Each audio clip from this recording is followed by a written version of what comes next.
Good morning sir. Good morning. Side అండి.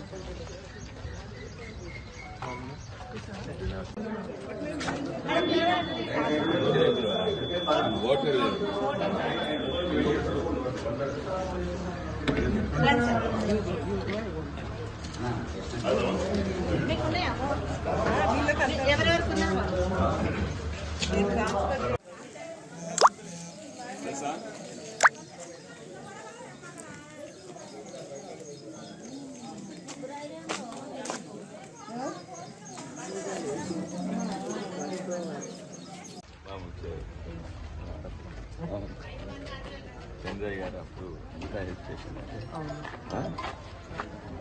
2014 election side పెడితే మంచి మెటర్. నమస్తే, thank you.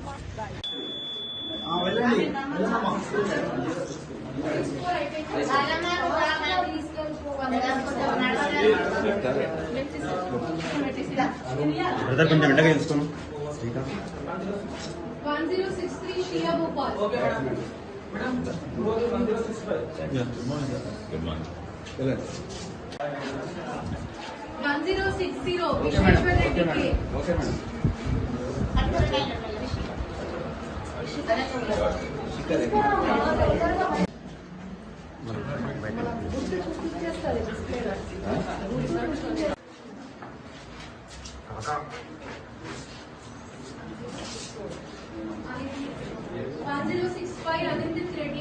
Okay, madam. Okay press green light వస్తుందా? ఇంకా రాలేదు.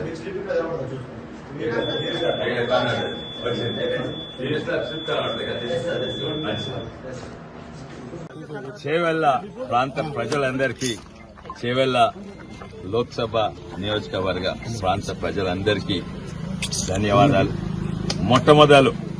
మొట్టమొదలు మా పోలీస్ మిత్రులు ఎవరైతే ఎలక్షన్ డ్యూటీ మీద ఉన్నారో, టీచర్లు, రెవెన్యూ ఆఫీషియల్స్, వాళ్ళది అప్పుడే ఓటేసిండ్రు, భారీ సంఖ్యలో ఓటేసిండ్రు. వాళ్ళు ఓటేసినందుకు వాళ్ళు ఒక బాధ్యత, ఓటింగ్ బాధ్యతని డ్యూటీ మీద వచ్చేసినందుకు, ఇంకా ఇతర ఓటర్లకు ఆదర్శంగా ఉన్నందుకు మా ఎలక్షన్ డ్యూటీ మీద ఉన్న ప్రభుత్వంలో పోలీసు, రెవెన్యూ, ఇంకా టీచర్లందరికీ ధన్యవాదాలు. మరి ఇప్పుడు పొద్దుగాలనే 6 గంటల నుంచి మొదలుపెట్టింది. ఇక్కడ ఉన్న ఆఫీషియల్స్కు, మా ఏజెంట్స్లు, కార్యకర్తలకు, కానీ ముఖ్యంగా చేవెళ్ల ప్రాంత ప్రజలు ఎవరైతే భారీ సంఖ్యలలో వచ్చి ఓటేస్తుండ్రో, పొద్దుగాల 7:10 వరకు మొదలుపెట్టిండ్రు.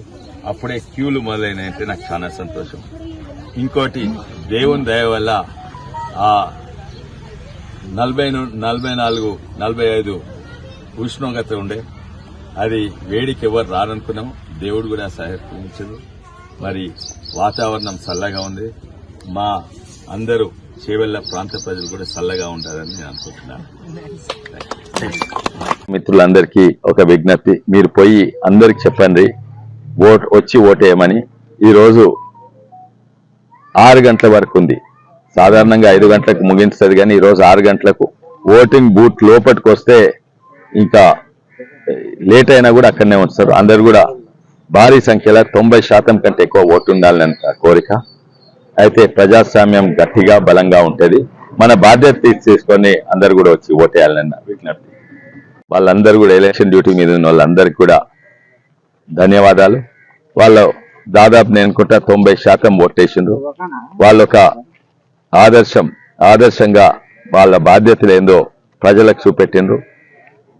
ఈ రోజు కూడా వాతావరణం చల్లగా ఉన్నది. ఎంతో అనుకోకుండా క్యూలు మొదలైనవి. నేను చేవెళ్ల ప్రాంత ప్రజలు కూడా చల్లగా ఉంటారని అనుకుంటున్నాను. తప్పనిసరిగా ఎవరికి ఓటేసినా గెలుపు నిజాయితీకి, ధర్మానికి గెలుస్తారని నేను అనుకుంటున్నాను. మరోసారి అందరికీ ధన్యవాదాలు. భారత్ మాతాకి జై.